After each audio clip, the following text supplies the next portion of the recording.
স্বরচিত কবিতা পাঠে আমি আমিনুল হক চৌধুরী। আমার কবিতার নাম আমার দেখা পৃথিবী। হেঁটেছি আমি জীবন পথের অনেকখানি দূর, কখনো সে পথ কষ্টে ভরা, কখনো মধুর। পেয়েছি কত বন্ধু স্বজন, হয়েছে কত আপন, দেখেছি কত শোকে ভরা রঙিন স্বপন। দেখেছি কত স্বপ্ন ভাঙার নির্মম নিঠুর রূপ, আবার দেখেছি শোক চাদরে মোড়ানো কত রূপ। কত ধরনের কত গড়নের শ্রেষ্ঠ সৃষ্টি মানব, কখনো সে শ্রেষ্ঠত্ব ভুলে হয়ে উঠেছে দানব। সুজন হোক কুজন হোক জীবনে জয়ী হলে, সবাই তারে পুষ্পমাল্য পরিয়ে দেয় গলে।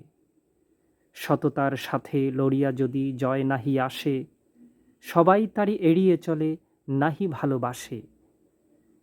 অতীতের কথা ভুলে যায় মানুষ সুখের সময় এলে, দুঃখের দিনের সাথীর এসে ভাসায় চোখের জলে। দেখেছি কত নিষ্ঠুরতার নগ্ন দাঁতের হাসি, বড় নিষ্ঠুর এই পৃথিবী, তবু তারে ভালোবাসি। ধন্যবাদ।